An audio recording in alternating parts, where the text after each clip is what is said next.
idea people or people that are just starting out. So we kind of say we are presentations, not pitches. And we're here to connect, not necessarily just hand out as many business cards as possible. Not that you can really do that right now. And we are done by the community and for the community, meaning that this is not some like bank that's hosting this or some seed money company. This is just a couple Seattle people that want to make this happen and be very successful for everyone in the Seattle, King County, Greater Washington area. I think we're the only, no, I think we have one more in Washington. Wenatchee's kind of on and off. And we want to be very inclusive. So we're trying to break down any barriers that people see to becoming an entrepreneur. So that is a constant fight of ours. So 1 Million Cups Nation, it goes all the way across. If you didn't get enough today, you can go to one again at a different time zone. Unfortunately, we're kind of one of the last time zones. So, this today's already done for, but all across the country, there are 1 Million Cups events. We even have our friends at U.S. Sutter coming by. They are starting up their own 1 Million Cups. So we have a whole other one. So we have to pump this up to 169, although these numbers are a little old. So we'll put like a plus or minus on that one.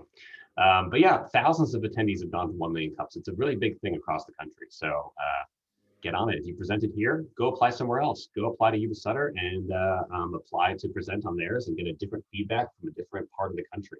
You'll get new ideas and new information. Like I said, education, presentations, connections.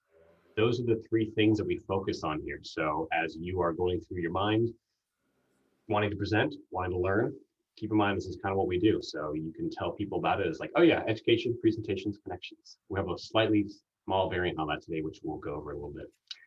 This is our space we used to meet at in South Lake Union. We've had over 8,000 entrepreneurs, not at our particular chapter, but across the country present for the first time. Anyone here presented at 1 Million Cups for the first time? Their business idea? I have. Nice. A lot of hands. Very cool. And of course, we do have sponsors to pay for a couple things, like meetup groups cost money. I had no idea. So our meetup group is sponsored by A Small Studio and a McLaughlin Method, and Human Up also power our other tools for getting things automated and quick, marketing out, and all sorts of great stuff that I don't actually have to tend to. I'm very grateful for the people that do so. So thank you for everyone. And speaking of the people that do that, we have volunteers that make this thing happen every week.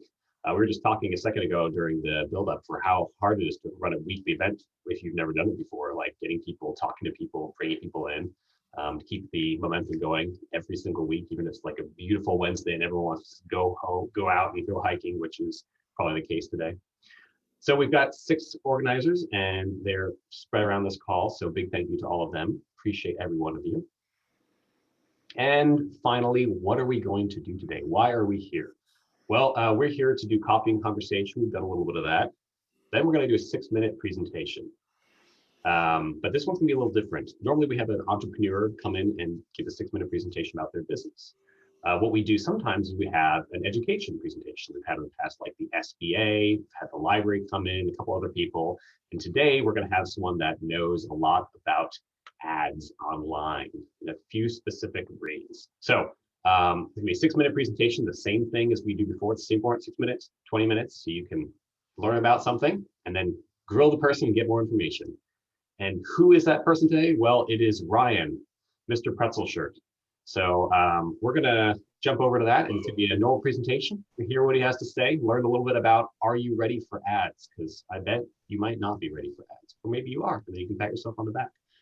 All right, I'm gonna stop sharing my screen and please welcome Ryan to our virtual stage.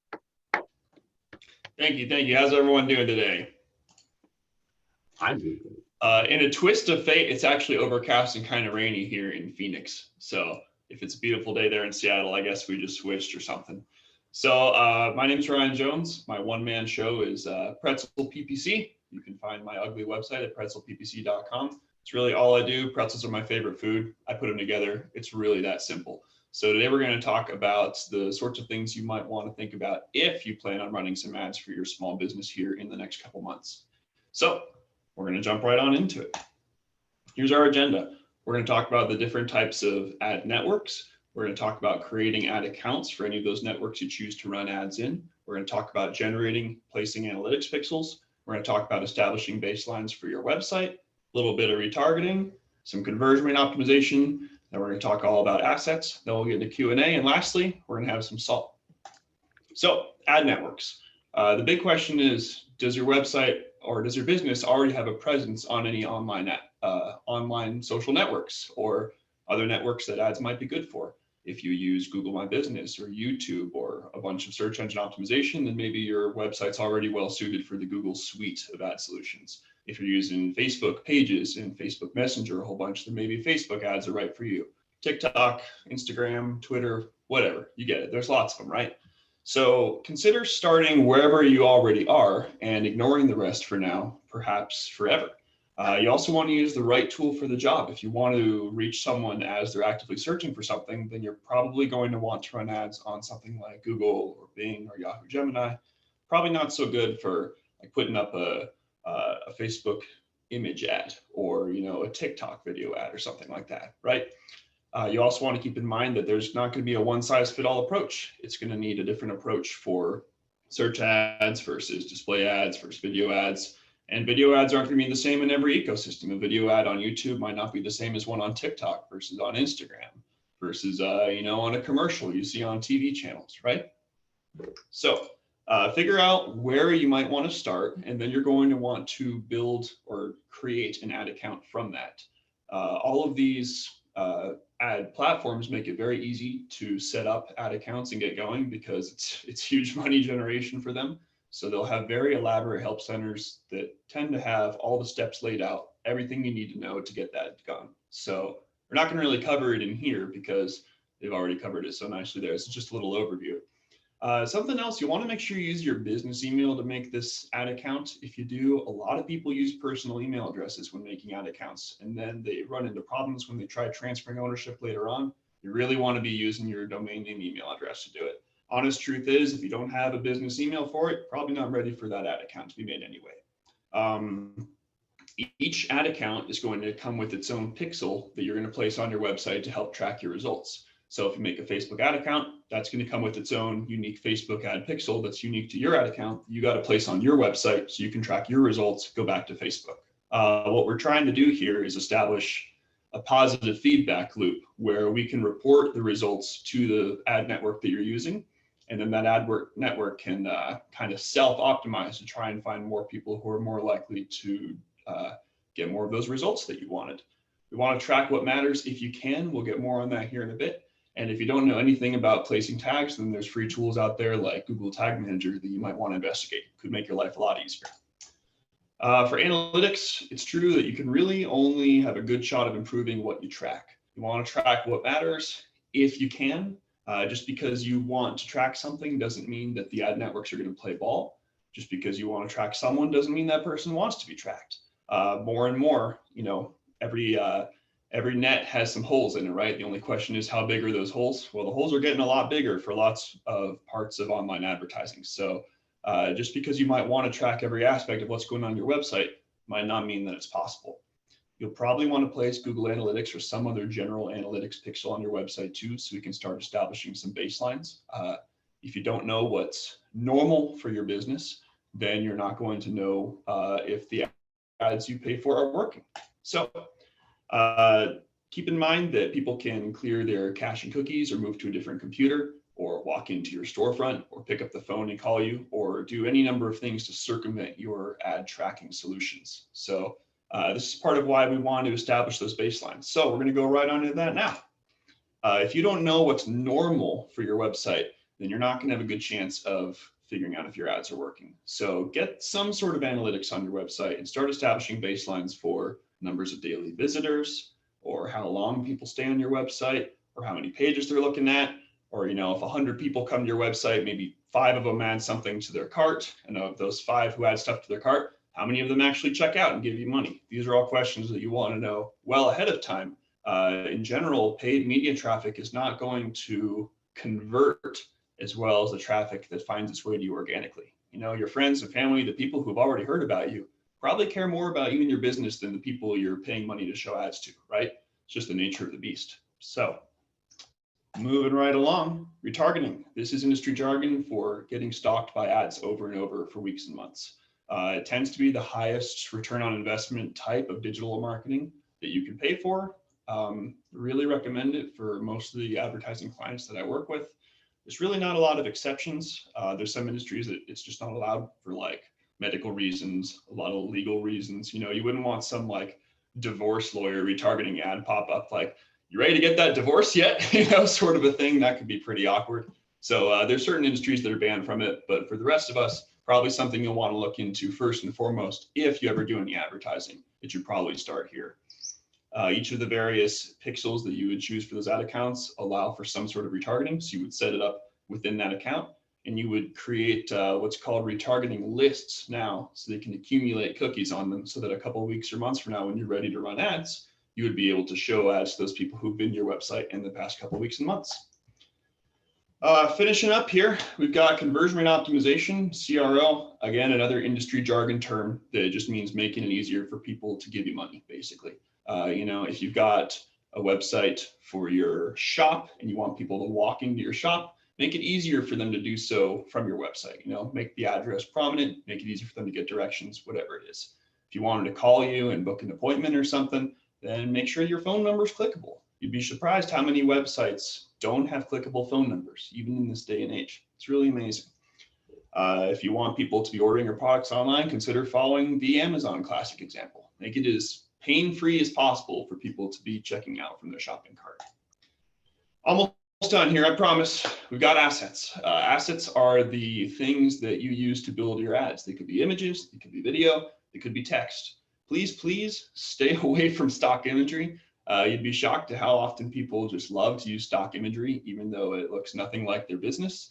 You know, if you're an exterminator, I'm not saying you should go out there and take photos of anthills, right? There's a place for stock imagery, but show us an image of, you know, you with your extermination van or whatever it is you're doing, whatever your business is. You got a 10-year-old smartphone, that is good enough to take images that'll be, most people are going to see it on their phone. It doesn't have to be some fancy DSLR. People really get worked up about their image quality and then just not take any images at all. Perfect is the enemy of the good here. Get something to start and then upgrade it later on. All right. We'll talk about more about this in the Q&A, but you want to consider if your ads are going to be ads that are considered evergreen, you know, if they could run year round and still be accurate, or if they're flighted or seasonal. You know, if you've got some Thanksgiving sale or something, you got to take those ads down after Thanksgiving, right? Whereas if you have evergreen ads that represent your business 24/7, 365, you can keep those running. So something to keep in mind there. Questions? Thank you, Ryan. I think it was pretty much on time. I was timing it slightly. It was pretty impressive. All right. Well, let's jump over to questions. How questions are going to work is same thing as normal. You can raise your hand at the reactions tab down at the bottom here, and we will jump into some questions if you have anything about that. You're also welcome to give feedback to Ryan for how the presentation went for you, and so that he can also improve since he is an entrepreneur just like the rest of us.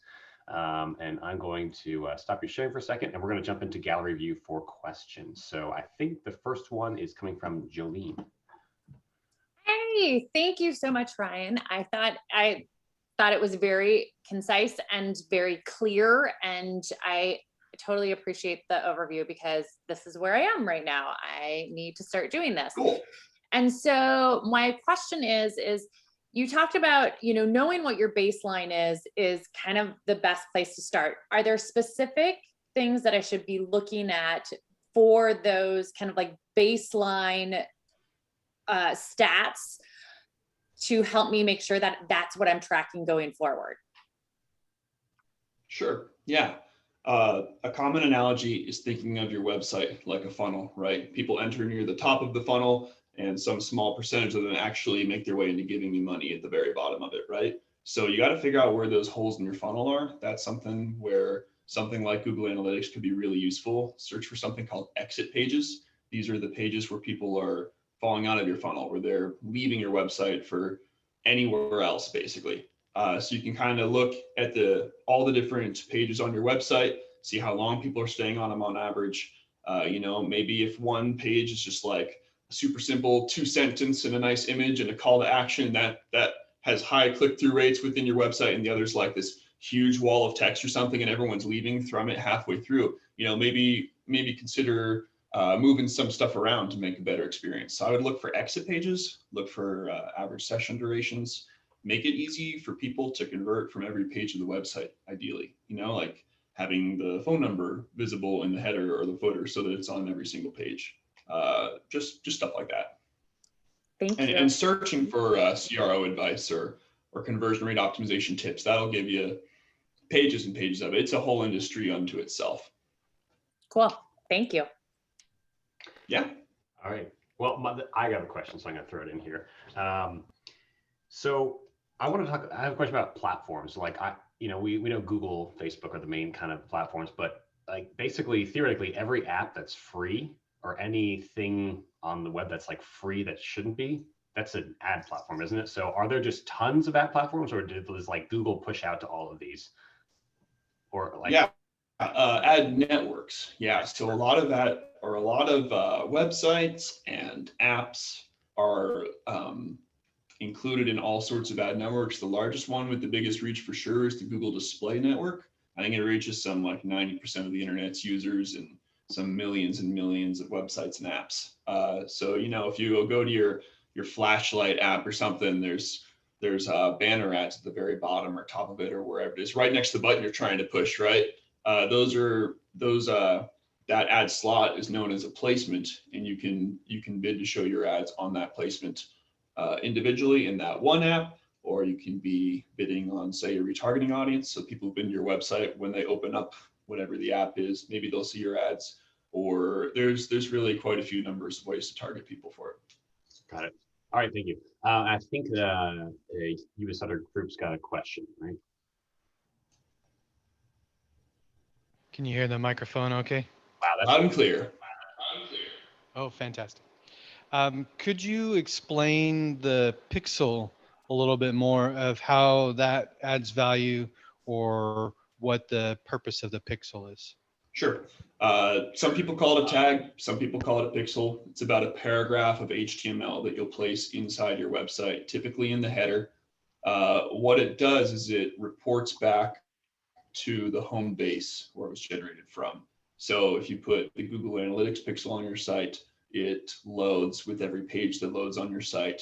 It tracks information about everyone who comes to that page. It uploads it to Google. Google formats it into nice Google Analytics data, which it then hands to you and you can see it. So if you put like a Facebook ad on your website, then that would be reporting this information back to Facebook, which would then collate it all together and then pass it off to you as part of Facebook Analytics. So having the pixel on the site is a precondition to being able to do other things that the pixel requires. So you need the pixel kind of just to get going and get reporting, but you also need it to track the what we call conversion tracking. So if you've got a form on your site you want someone to submit, unless that pixel is on the site able to report back to you if something is happening, you're not going to know if that form gets submitted. Now, you as the business owner, you're going to know if someone submits the form and the email comes to your inbox, right? We're talking about tracking things at scale here. You don't want to be managing email notifications every time someone adds something to their cart, right? So we want to be setting up the conversion tracking so that the pixels track what we care about on the website and can report it to us in a nice manner. And then it's going to report it back to the ad platform too. So the ad platform, so their AI, their bots can self-optimize for more people who are more likely to be interested in your products or whatever it is you're pushing. Wow, very dense. And I forgot to mention here, my further reading link is pretzelppc.com/salt. That's where I've assembled all the various further reading things from pretty much most of the slides in here. So I put them all in one little URL. It's not discoverable from the rest of the site, so it's just for you. A special link that says salt. I'm excited. Mm-hmm. Like a back alley that says there's a bar over here, and you're like, what? I didn't know that. I keep hearing about those in Seattle, by the way. There's more and more every week people tell me about. All right, Katie had a question, and then we're following up with Kareem. So this is potentially a basic question, but potentially really like more complicated. But are ads for everyone? Or is it like specific types of businesses are more likely to have ads? Talk about that. Yeah. Well, in general, no, I don't think it's for everyone.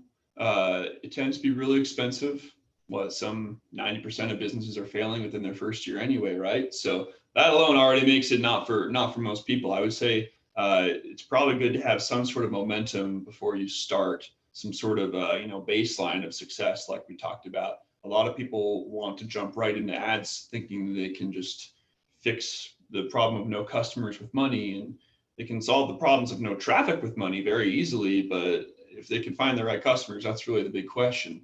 And then this is just digital ads we talked about. There's plenty of other ads, like out-of-home ads, the ads that are wrapped on your local light rail or bus or on a big billboard, or that the plane pulls the banner through the air telling you about car insurance. There's all sorts of types of advertising, radio, TV. It's all over the place. So digital advertising has taken over a great deal of the old TV and print advertising budgets of the past, and you can really track just about everything that's going on in there, if the tracking will allow it. So that's sorry, my dog is very upset about something. All right, we'll get Kareem's question in here, and we'll follow up with Murgesh. So thank you very much, Ryan. With Google, I guess with Apple moving away from cookies and kind of a lot of this conversation in the space, what kinds of things, like what's coming next, right? So how can we, like what's coming next with respect to sort of digital ads, or how can we position ourselves? How can I position myself to be in a great place for what's coming down the pike in this technology, 6 months out, 9 months out, something like that? Sure. So if you don't know, for everyone else, what Kareem's talking about is iOS 14.5 and beyond, and a lot of other operating systems, I'm sure, will be making it easier for people to reject tracking cookies on their phone or whatever device they're using. So, you might get a little pop-up that says like, hey, such and such website wants to put a pixel on your phone so it can track you. Do you want that? And most people are just going to smash that no button, of course. So the question is, if that pixel is the foundation upon which we build our, like the positive feedback loop of success for ad accounts, then what can we do? I would say by making genuinely helpful and useful content that people would want to come back to on their own, something that speaks to them, that they come back to voluntarily, that they want to seek out. You have to make something so good that you don't need retargeting to bring them back. They're going to be thinking, oh, that's that sweet website. Email might be another solution here. Email addresses, email marketing is kind of its own subset of digital advertising that's really pretty unique because it doesn't rely on, any other one ad network per se that has a total monopoly over itself, right? Like if you want to run Facebook ads, you got to be using Facebook system. Whereas if you want to do email marketing, there's all sorts of email marketing providers, or you could just do it yourself. So having that email address kind of lets you circumvent so many of the problems we have in the tracking stuff. And you can people put pixels in emails too, by the way. So maybe coming up with an email list, that's a trend I've seen growing in importance. And then content is king, making content that people genuinely find helpful and useful and want to seek out on their own. That's the best I can come up with. I mean, that's like an oracle sort of question. I don't know what's coming down the pipe, but that's the best thing I can think of to do something about it. Thanks, Kareem, for the question. Murgesh. Hey, Ryan. I think Apple's trying to basically also run a VPN service on top, so you can track the IP back. I was on a computer, my wife was on her computer, and I saw some strange ad. And a minute later, it was in her Facebook feed. Completely different computers, completely different browser. She'd never been on, it was not cookie based. So we're scratching her head, how the hell did they put it in there? It was like a she underwear or something that you would never seen normally. And it was basically the IP address is all we could figure out, right? So Apple's going to squash that. I think that's the right thing to do, squash these type of privacy things. But my question really is, how does it work for more like subscription-oriented businesses? You alluded to that with email lists and things like that. So maybe you can talk a little bit about if you're building a subscription business that's more relationship-oriented rather than a one track. Yeah. How do you see that? What would you do to run that type of business? To find new subscribers, or to reach existing subscribers who had lapsed, or what? I mean, my question is, why aren't all customers subscribers? Well, I think a lot of people tend to sell one-time products. Like a plumber might have some sort of annual maintenance package or something, but generally, like if the toilet's overflowing, you call a plumber. And most of the rest of the time, we'd love to forget that they exist, right? Like hopefully everything's just working fine and we don't need to worry about them until suddenly we need them. But we don't, right? We keep their phone number on our list so we can call them again at some point. Subscription, I Right. don't need it by you're going to call them. I'm thinking more in terms of relationship building. All these people, when they think of it, Gotcha. how should business think of it as a relationship?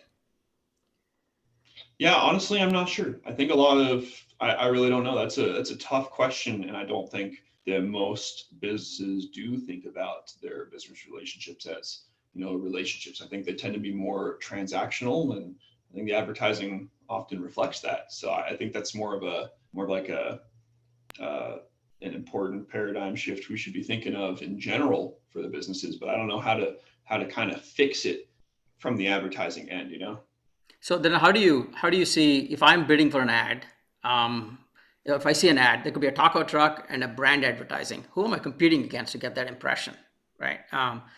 They're not on the same auction model, I would think, right? How does pricing work? How do budgets work? If I as a business want to advertise, is it just variable? Is it guaranteed? Maybe you can talk a little bit of the economics of how it works. Yeah. So the bidding is the big question for lots of advertising. Traditionally, advertising was like a set price, or you would pay, for the magazine ad, whatever their published rate is for a quarter page ad or whatever. Online advertising tends to be auction based. So like if you search for plumber, in that very second, Google's ad network is running this auction between all the however many dozens or thousands of plumbers who are bidding on plumber keywords. And it weighs how much they're willing to pay for each click with the quality of their website and the quality of their ad, spits it all together, and it ranks the ads like that for you for that one particular query. And it's the same thing for display advertising. So like if you see a YouTube ad, every time you open up a YouTube video and there's a 5-second ad or whatever it is, that ad was a real-time auction, almost certainly. I think the only exception is the homepage ads. And I think you can shell out $100,000 or $200,000 and be the homepage ad person for that 24-hour period. But just about all the other ads are auction based. So it depends on how much you're bidding. It depends on the amount of supply, and it's a supply demand curve basically. If there's tons of supply, like with display ad inventory, video ad inventory, then chances are the prices are going to be lower. If there's not a lot of supply, like however many people are searching for, I don't know, guitars for sale in Phoenix, Arizona on one given day, there's only going to be so many of them, right? So if there's not a lot of supply, those average prices tend to be higher. But yeah, it's all bidding based for the most part. There's a couple websites and other publishers out there that allow flat rate buys of their ads. So that's a possibility if you're looking for something a little more predictable and fixed rate. And then a couple of the ad networks will allow cost per mil, CPM, cost per thousand advertising too, where you can say like, I want to pay for this block of 1,000 impressions. And then like you can do that for YouTube ads.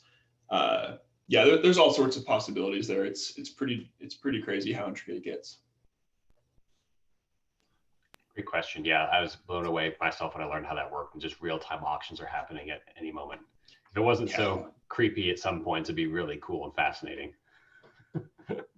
All right. Yeah, and on the creepiness note, that's a great point. Like the whole industry should definitely be burned to the ground as far as that goes. It would be much better if we had all paid like $3 for our favorite websites 15 years ago. We could have avoided all of this, but like all of this paying for ads just to get some fraction of a penny on the website to that publisher, like it's some incredibly small percentage of all the money in ads that ends up going to the website publisher when they offer to host ads on their website. And, think of all the privacy implications. I'm sure you've been out and about and someone mentions some brand name or product and suddenly Facebook's showing ads to you on your phone. You've never typed it and Facebook will say, oh, we just know you so well. We know what you're going to be searching for in the near future. But like, no, that's not what it is. We all know they're spying on us and it's all our fault. Yeah, that is a very good point. So we have a couple more minutes here. I want to throw something out. So we kind of have like two people here that work in this sort of these different marketing type industries. We got Stephanie and Ryan here, and wondering if there's any questions anyone has about troubleshooting something about their marketing or driving people to the website or building community with their website, what anyone might be stuck on with that. Just want to toss that out there. Yeah, I think the perfect is the enemy of the good. People will say, For example, I was talking to someone not too long ago who was going to launch a website for something, but he wanted to wait until the website was totally perfect before publishing it for the rest of the world. And I get that. I feel the exact same way. Clearly, my website ain't perfect. At some point, you got to say, you know, this is good enough for now, and I can fix, or I can make it better later on. But taking that first step, you know, that's everything. So realizing that perfect is the enemy of the good, kind of trying to proactively avoid that analysis paralysis if you're prone to it. I know I am. I would say that's the main thing, and then just kind of, yeah, no, I'm sticking with that. I think that's the main thing. Great. I think Jolene's got something then. Let's see. Thank you. I have a question because I have two different websites. I have one website that's kind of old school that has like lots of different pages and blog pages and information pages and blah, blah, blah. And then my new website, which I didn't create, but I like it, is one of those like long scrolling pages that is like I guess the typical or the norm now. And here's the thing. I know a lot about my kind of like old school page because I did it in Wix, but this new page, when we talk about pixels and stuff, is it possible to add it to the sections of the page, or am I kind of like, nope, I've got one page and like, that's it. And like, or do you have any idea? I don't know. Yeah, generally, you're probably not going to be able to add it to different sections unless people are navigating to them with headers. Okay. You know, like if it's pretzelppc.com/ and then the pound sign, you know, title, author, you know, whatever it is. I know just about nothing about technical SEO. Like I've got I understand the fundamentals decently well, but I can't advise any on the technical front. I do know plenty of SEOs though, and that they don't like the one-page website because it prevents them from being able to get all of these things they want in a structural way, like the analytics stuff, average session duration and pages per session, and like what pages they're leaving on your website. If everything's on one page, then that frustrates that in like a structural way. So personally, I'd prefer to keep them shorter and make the navigation, make it easy to get from place to place rather than put everything in one place. And then page load times are another big thing that falls under the umbrella of conversion rate optimization. People just don't have the patience to wait for websites to load like at all. It's really unfortunate, really, really sad. You know, if a website's taking even 1 or 2 seconds to load, so many people are just smashing the back button and moving on. It's really crazy to think about. It's something I think a lot of people just can't relate to. You know, they'll wait like for a minute for a page to load from dial-up times, and now today, and they can't fathom what will be leaving. So make it as blazing fast as you can. That's something that I think the constant scrolling websites make harder to do generally. Thank you. I know Stephanie had a comment on that question too, Jolene. I did, and I've talked to Ryan too about this stuff. It's funny how there's everything broken up to different parts. When it comes to the technical on-site SEO, you're looking at trying to not only do structure, but also trying to anticipate kind of actual movements throughout the pages. So Google Analytics will track based off of the different click-throughs as you go through the site. So it cannot understand when you're on the page how long you've been there until you click off to the page to another page. And so when it comes to on-site interaction being one of the biggest ranking factors in on-site SEO, is how long are you spending on that page? Google can't tell if you just leave it open and close it. As far as it's concerned, even if you read this really long article that probably is over 2,000 words, Google might say, okay, well, they spent, I don't know, 5 seconds because they clicked off. Not that you weren't sitting there reading for 15 minutes because you decided never to take another action. So when you have a long site like that structurally, there's some different ways you can, especially long articles. What we do in content marketing is you have a long article that is almost an index to other types of organic content in terms of other articles, service pages, ways to get people off that page, especially if it's such a primary page. So you go through different subsections, you offer different links in the text, you can offer popovers, definitions, other stuff linking to other articles to start pushing that cornerstone content. And of course, there's also backlinking and other stuff beyond technical on-site SEO, but technical on-site SEO is only based on the structure of that page itself. And so if you have such a long page, I would recommend trying to integrate links on the different subsections. You can do that with either certain types of, again, articles, other types of content, services, videos, YouTube video. It could be a lot of different things. I would recommend though, if you're concerned about ranking factors for the site, try to keep people on the domain. As soon as you take off site links to other pages, you are essentially giving what we call link juice to other domains. You're giving other benefits to other domains other than your domain. That's sort of why a lot of these ad platforms, organic is dying in terms of Google and Facebook, is because they don't want people off site. They want you to pay in order to get to new audiences to bring their audience off site. And so when it comes to your own website with sections, I would definitely recommend just having more supporting content so that one page will rank, because you're having so many actions and actual organic IPs sitting on the web page itself. Cool. Thank you. Super helpful. Like Yeah. mind blown, but like this is like, where's the Venmo? Like, where do I pay? Like right now? Thank you. Yeah. The content really is king. That's something that will hopefully survive through all the ebbs and flows in the industry, as far as what's able to be tracked and what can't be tracked and whatever. The content being really solid, that should be something that always serves you well, hopefully. I thought I was a fan of the single scroller until this conversation here. And I imagine this is also why news articles say the continue reading button, and then halfway through to say like, I'm still reading this article. Loads of new page of ads. Ah, that too, probably. Okay, interesting. Very helpful. Any other questions for in the realm of marketing people have throw around, or getting people SEO, ads, preparedness? All right. Well, I appreciate the presentation, Brian. I think everyone else here does well. This is a very, very wonderful food for thought, and I appreciate your input too, Stephanie. And I know everyone else does as well. I'm going to throw my presentation back up on here. We're going to finish it up and get to our final few things. Let me get my screen share. Hey, Leif, let me interject real quick. Yes. On the chat today, our Yuma friends have said there's a great book out there called Targeted by Mike Smith that they recommend on this very topic. Aha. Okay. Good to catch that one. Yeah, that's. I'm sure reading about it is very helpful. But I wonder how often they have to update those books. In my head, I think about. Oh, sorry, I pressed the share button, not the present button. Give me one moment. All right. Something I forgot to note is kind of an industry trend towards using device ID identifiers. Well, that's really relevant or redundant, but using device IDs to track people rather than pixels. The Apple advertising ID, the Android advertising ID. It's easy enough to reset those from your phone settings, but the people here might do this. The normies aren't doing that.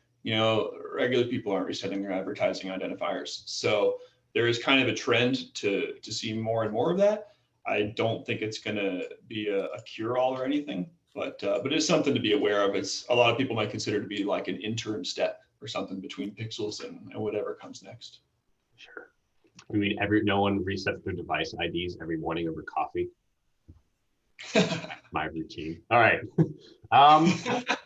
So we have the 1 million cups question of what can the 1 million cups community do for you? And we're going to present this to Ryan and see what happens as the education series. So Ryan, what can the 1 million cups community do for you or for society? Swear to never use stock imagery unless you really need to have a photo of an anthill. Like if you're the exterminator and you're doing your page on ants, like fine, use a stock photo of an anthill, whatever. But for the rest of your site, I used the women laughing alone while eating a salad, classic stock imagery on my presentation there. That's, I meant that ironically as a joke, but so many people, if you go to the contact page of their website, it's going to be the equivalent, right? It's going to be that super happy call center employee with their headset giving you the thumbs up. I've worked at call centers and they don't look like that. The stock imagery is everywhere. And you'll ask people who do something all day, every day, like, yeah, I might go and, ask a plumber, like, yeah, I might do 5 visits a day, every day for years. Could I take a single photo of what I do ever? No, impossible. You have to use stock images. And so that's just the prevailing attitude. And a lot of ad agencies just can't be bothered to push their clients to get imagery that authentically represents their business. And so I would say to pledge to avoid all stock imagery. I really get pretty butthurt about stock imagery. I think it's awful, basically. I can agree to that one. Yes, it's nice to see when the actual like the team people are like on the photo. Like even those like ones where like everyone's forced to be smiling in front of the office, and it's like the whole team of people. But you get to see what the company looks like. It's kind of cool. Like, oh wow, it's bigger than I thought, or smaller, or whatever. For sure, It's authentic. Yeah, it's authentic. All right. Next thing is apply to present. If you'd like to present, if you presented at Seattle before and you haven't presented in a long time, you can apply to present again. If you never have, you can as well. That'll be in the link tree as well. And if you present at Seattle and you want to present somewhere else, you can apply to the US Sutter presentation location and get a new perspective on it.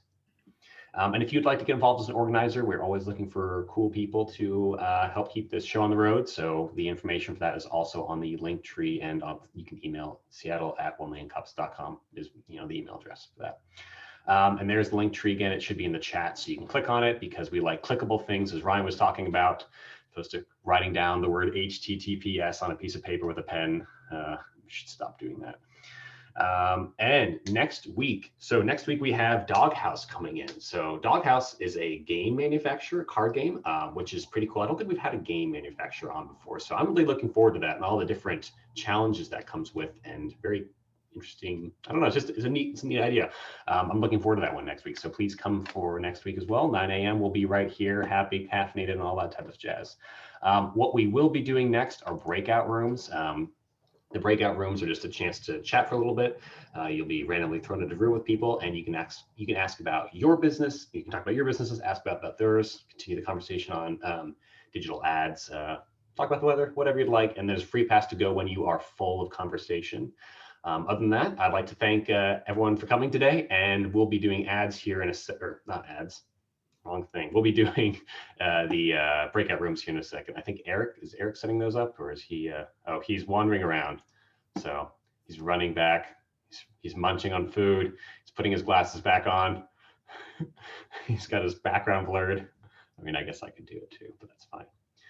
Oh, one more thing. Tip: include your logo in every photo, even static in the background on an object to overcome the stock image. Okay. Yeah. Put your logo on stuff, right? Especially if it's cool. Appreciate that. Ryan's got the pretzel branding. He's even got it's very good. So Ryan, that logo, it says pretzel PPC. How did you get that logo then? It looks like real pretzels. There is a pretzel baking franchise around here. I forget the name of it, but I called them up and I said, like, I've got a weird request. Could you make me pretzels in letters of the alphabet? And they did. It was awesome. And so then one of my former roommates took really nice, she does a lot of product photography, like nice white matte backgrounds, and then a really high quality overhead DSLR setup. And so she lovingly took and edited the photos for me and handed the pings to me, and then I assembled them from there. But really helps to live with people who do that sort of thing for a living, because man, it is tough if you don't. For sure. But those are all real pretzels. One of them is copied and pasted, and you can figure out which one it is. But they're all real, and I ate all of them. Fantastic. Our rooms are now ready. All right, perfect. If everyone would like to wave goodbye, and we'll see y'all later. Bye-bye. Thank you, everyone. Bye.